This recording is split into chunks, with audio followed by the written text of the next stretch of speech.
This is Lisa from Mobile Tech Review, and here's going to be one of the most exciting gaming laptops that we reviewed this year because this is the Alienware 15 R3. That means the late 2016 edition with NVIDIA Pascal GTX 10 series cards. And I say one of the most exciting, not because ASUS and MSI don't make really great gaming laptops too, but I think that Alienware is the most well-known. When friends say, I want to get a gaming laptop, they say, I'm going to get an Alienware, even if they don't mean that, because it's just the most well-known brand. And Alienware has gone through from being a small boutique maker to being owned by Dell for a decade now. And the good part about that is the folks in Miami, the Alienware folks, are still there running semi-independently, but they get the scale of manufacturing cost savings that Dell affords. So you get something that now is not so mind-bogglingly expensive the way Alienwares used to be. Plus, they've modernized the look a bit too. And they started doing this last year also. It's not the first year we've seen slimming down, but now it's just 1 inch thick, or 25.4 millimeters. It's something you actually could take to work. It's gaming looking, but it's not so super out there. I'm gonna look at it now. All right, so let's cover the basics here. The base price for the desirable model, the beginning of the desirable model, is $1599. For that, they're all quad cores here, quad core i7 45-watt Skylake CPU. You get a Core i7, 8 gigs of RAM, 256 gig M2 SSD, and a 1 terabyte 7200 RPM hard drive. Pretty much no matter what configuration you're going to get that 7200 RPM 1 terabyte hard drive inside. That gets you the IPS 1080p matte non-touch display. All of the displays are matte non-touch here. There are a couple of other options. I'll get into that. So that's a pretty nice configuration for the price. I remember when Alienwares were hundreds of dollars more than the competition, and now, you know, still a couple $100 more maybe, but at times often close. And we'll talk about the competition too. The absolute base minimum model that probably nobody is going to buy is $1349. That has a Core i5, again, that's the 45-watt CPU, the HQ, and 8 gigs of RAM and a terabyte hard drive, no SSD whatsoever. You probably don't want that. Now, if you are familiar with Alienware and Dell, you know that they have coupons all the time, and that some retailers like Microcenter also have configurations that they sell for a couple $100 off for what you get. So this model that we have is an $1899 model. That gets you the Core i7-6700 HQ, 16 gigs of RAM, obviously dual channel, DDR4 2400 megahertz, the NVIDIA GTX 1070 with 8 gigs of DDR5 VRAM. Those cheaper models I told you about have the GTX 1060, and that's 6 gigs of DDR5 VRAM. That's still a very, very capable and powerful GPU. As you know by now, the Pascal graphics cards are really, really impressive. But still, the 1070 is a little bit more future-proof and a little nicer, and I lean toward that too. And it's slightly still an accomplishment to see one in a 15-inch laptop. Our model has a 256 gig PCIe NVMe SSD. Toshiba makes the one that we have, and the usual, once again, terabyte 7200 RPM hard drive. You're going to get killer Wi-Fi, which I always like. Throughput is really good, and the signal that it holds is good. 1435 AC or 1535 AC, depending on the configuration you buy. It's about $25 more to get the 1535. Honestly, they're both pretty good. No matter what, you're going to get killer E2400 Ethernet as well, a Windows Hello IR camera, and Tobii eye tracking too. The cover is, once again, epic silver. That's what Alienware likes to call it, and it really doesn't show fingerprints. I like that about it. A little black trim over here. It's an unusual design, isn't it? We have this little prominence hanging off the back side here with the fan housing, and there's ports back here as well. And if you want to completely disassemble it, you can actually pull this back cover off as a part of the disassembly. They do this because it has the sort of hinge that we've seen done before. The ASUS ROG G752 does this. So it gives them more room to work the chassis, you see, and to fit stuff inside without giving you a display that has even more humongous bezels than this one already has. And believe me, the bottom bezel on this is pretty darn big. And you can see that bottom bezel right here. No, they take it up with the giant Alienware logo. It looks kind of cool, but yeah, you know, this is the same company, parent company, Dell, that brought you the near bezel-less XPS 13s. It has started the bezel fascination, but you know, gaming laptops just don't have no bezel designs. They really just don't. So there are ports aplenty. This is no 15-inch MacBook Pro. Snide comment there, I know, but still. big exhaust fans over here, and we got our Ethernet. We have DisplayPort 1.2 HDMI 2.0. The G-Sync version, we'll talk about that too a little bit later. You got your Thunderbolt 3/USB-C Gen 2, so that's a high-speed USB-C port. The Alienware graphics amplifier. Now, don't knock that thing, because compared to the Razer Core, yes, it's proprietary. If you're an Alienware buyer, you probably don't care so much about that, but that's a street price of $159 for the graphics amplifier. So if you want to use a desktop graphics card this in the future to keep it alive and current a little bit longer, say the Pascal is replaced by who knows what, the 11 series card, the 12 series card, a couple of years down the road, your GPU is no longer doing it for you. Buy that graphics amplifier, throw a desktop card in there, connect it here. So that's something I like, actually, compared to the Razer Core, which is still about 500 bucks. Here's where you plug your power in. No surprises there. And on the left side, we have another USB-C port, a standard USB port, and your headphone microphone jacks. And you can use this for speakers. You can use this for headsets with inline mics. It works in a variety of ways. And there's a Noble lock slot also. And on the right side, another regular old USB 3.0 port type A. So you got plenty of ports to work with here, obviously.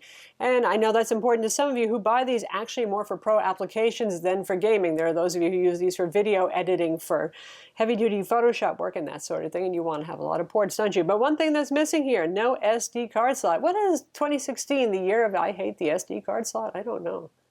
The underside, well, it's a unique look again, isn't it? There is a lot of area for ventilation here. And believe me, you're going to feel some heat here if you're playing games. If you're just doing productivity work, it will be warm here, but it's not going to be burning hot. Just Phillips head screws, not too many of them either, to unscrew, and then you can take off the bottom cover. And inside, you'll see, it's just a work of tidiness, a work of art. Everything is just so easily laid out for upgrades.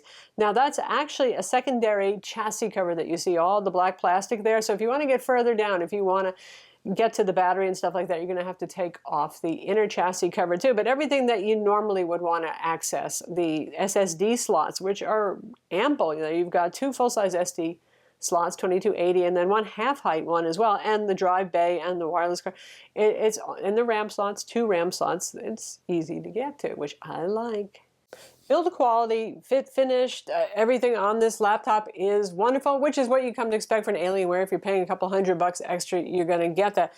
The soft touch deck here is nice. It's not overly grippy either. It's a little bit less sticky than the XPS 15 on the inside, for example. All the corners are put together nicely.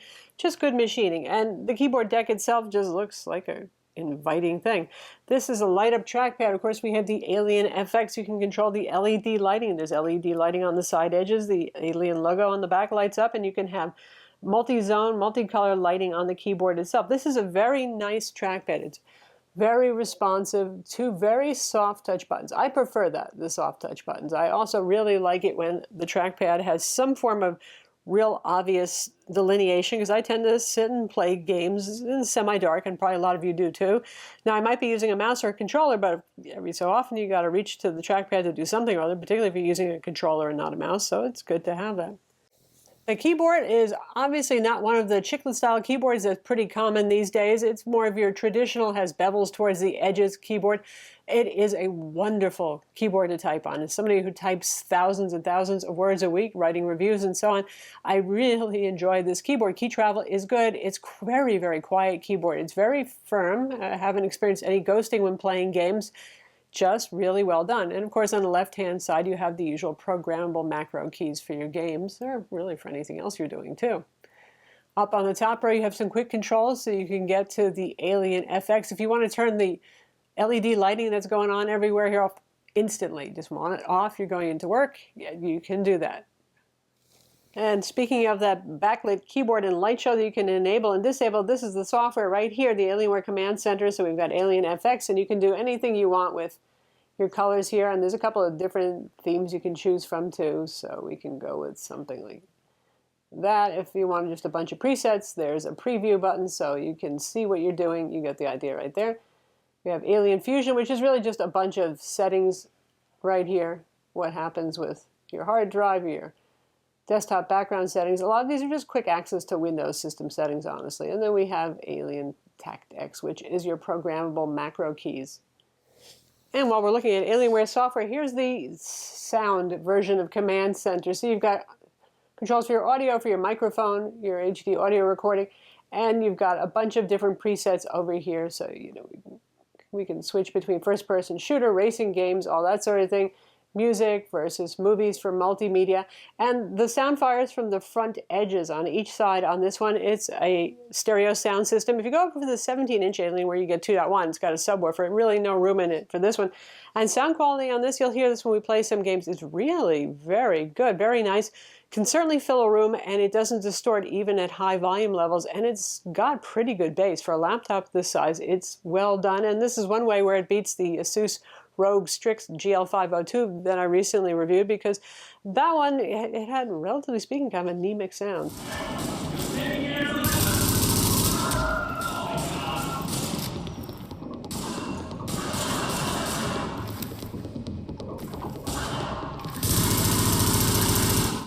Now let's talk about displays. We have the base model, which is a 300 nit IPS matte non-touch display. That's actually the base model. That's a pretty nice spec. It's made by LG Philips, this panel. This model does not have G-Sync, but the good news is it actually has NVIDIA Optimus switchable graphics, so it can automatically switch to dedicated graphics as needed, like when you're playing a game or if you're rendering video, and otherwise use integrated graphics. So there's actually a real benefit to going with this, because battery life is a whole lot better using integrated graphics, which is Intel HD 530 graphics. Typically, I have gotten 6 hours on a charge, which for a gaming laptop with this kind of internals is pretty much unheard of. And since a lot of laptop manufacturers have moved away from doing Optimus, mostly because they're doing a lot of G-Sync these days, we've been seeing 2.5 to 3 hour battery life on a lot of the competitors here. So for those of you who actually do need to use this on the road, 7.7 pounds is not the most portable thing, but still, that's really important to consider, and it puts me in favor of this, especially because the NVIDIA GTX 1060 and 1070 cards are good enough to really keep a game going at 60 frames per second. So VSync is going to do the work to keep visual tearing under control. It's still not going to look as good as G-Sync when it comes to that, but it's pretty good. But also there is a hardware button on the FN row there. So if you're having problems with an application not triggering dedicated graphics, which actually isn't a very common problem to have, but you can actually switch it to use dedicated graphics only. So it's nice to see a hardware mux switch. That's kind of disappearing. Now, if you go with the 1080 hertz, that's a high refresh panel. This one is 60 hertz, so you can actually overclock this display up to about 100 hertz if you want it. But anyway, the 120 hertz panel, right now, it varies from week to week what's on Alienware's website, but it's being bundled only with the 1060 graphics card, not with the 1070. Don't know why that is. That'll probably be different in another week. Anyway, that one does have G-Sync, so no Optimus, and the hardware switching button doesn't do anything. It's disabled there because G-Sync is tied directly from the graphics card to the display. It's hardwired there, so you don't get any switchable graphics. It's going to be using dedicated graphics the whole time. There you would get about 3 hours of battery life for productivity work, again, streaming video. I'm not talking about gaming. It would be a lot shorter with any of these models for gaming. That one is a 400 nits super brightness panel. This one here is 300 nits according to Alienware, and our colorimeter measured it at 310 nits, which I find perfectly sufficient. That's considered pretty darn bright. Lastly, there's a 4K Sharp IGZO 300 nit display for $200 upcharge from our base IPS model. For those of you who are buying this more for photo and video editing, that would probably be attractive. If you're doing gaming, probably the 1080p is still really the sweet spot for these graphics cards if you're going to be gaming using the internal panel instead of a monitor. Now the specs on this IPS 1080p model are really very competitive with pretty much any other higher end machine on the market, like our ROG Strix that I just mentioned that we reviewed, MSI's higher end offerings. So you've got 91% of sRGB and 71% of Adobe RGB, which is pretty good. It's a pretty high-end panel. It's not exceptional. The Sharp IGZO would be the most exceptional panel that's available for this. At max brightness, black level is 0.47. That's pretty much par for the course, average in this price range. 660:1 contrast ratio resulting. And the hardware white point is 7400 degrees Kelvin, which is too high. 6600 would be closer to ideal. But calibration fixes up lovely. This would be a laptop I'd be happy to edit photo and video on. This is very color accurate if your output is geared to the web. If you're doing print, you're going to need something higher gamut, and you're probably already using a professional external monitor to do that sort of thing. Now, once again, we have the Core i7 with the NVIDIA GTX 1070 card in here, and performance is, well, as you'd expect, top of the line for a laptop. You're not going to get anything higher unless you go with the GTX 1080 card, which you're not going to find in a 15-inch chassis. Really, it just generates a lot of heat and requires even more power and a bigger power supply to run. And the numbers here are competitive with other manufacturers offering. It gives some, it takes some. Sometimes we see it do a little better. Sometimes we see it fall a little bit behind the laptops we reviewed from ASUS and MSI. Overall, it puts up a strong showing. The only place it really didn't do well was Unigine Heaven 4.0 for some reason, where it averaged 128 frames per second, and that's just lower than it should have been. I'm not really knowing why that one is, but overall the numbers are really exciting here if you are comparing it to older gaming laptops, and that's the benchmark for our SSD here. This is the factory stock PCIe NVMe SSD Toshiba brand right here. The usual really nice read times, and the write times, they're okay. They're not exceptional. This is not a Samsung 950 Pro SSD inside of here, but for most people's purposes, particularly since you're probably not going to be putting your games on your boot SSD, it's just not that high capacity unless you want to shell out the money for a 512 gig or a 1 terabyte SSD. You're going to be putting your games on the hard drive anyway, which is that 1 terabyte conventional spinning hard drive, 7200 RPM. The first thing I would do, go out and get something like a Samsung Evo 850 SSD. They're easy to find anywhere. They're pretty inexpensive these days, and you'll get a lot faster load times on your games. Of course, the Alienware does not exist in a vacuum. There is competition. Here's the ASUS ROG Strix GL502 VS that we recently reviewed. Also 15.6-inch, just about the same specs. It has a G-Sync display, so no Optimus. That means shorter battery life, but aesthetically, the Alienware wins out. It looks like a higher quality piece. The ROG has a slightly plasticky look, even though the lid actually is brushed black aluminum. The rest of it is plastic. However, the benefit there is that the ROG is a lot lighter. ASUS claims it's 5.1 pounds. We measured it on our scale, and it's closer to 5.5 pounds according to our scale, but that is still a lot less than 7.7 if you actually need to carry something around. And the ASUS ships with a 180-watt charger, same GTX 1070M, so that really isn't enough juice. You might see it actually drain while you're gaming, the battery that is, and they did that to give you a lighter charger since it's supposed to be a light laptop, whereas Dell's doing it the right way. Here is the charger. It's thin, actually, but it has a big footprint. That's a 240-watt charger. That is sufficient to charge the laptop when you're gaming and more. It consumes about 210 watts or so when we're gaming, so you've got headroom there. That's a good thing. And this is almost comic relief here. This shows you how far Alienware has come in slimming down their laptops. This is the Alienware 15 next to the MSI Dominator GT73 VR, the latest generation 17-inch. Yes, this is 17-inch. Yes, it's big, but Alienware's 17-inch model, now up to the R4, is also significantly a lot thinner. Wow, there's certainly a difference there, not just footprint, but obviously in the thickness. So that suddenly makes the Alienware 15 seem awfully portable. Now let's talk about that thickness or thinness for a moment there. When you make a thinner laptop, you got a hotter laptop. So you're going to hear the fans on this when you're gaming, hands down. You're going to hear it.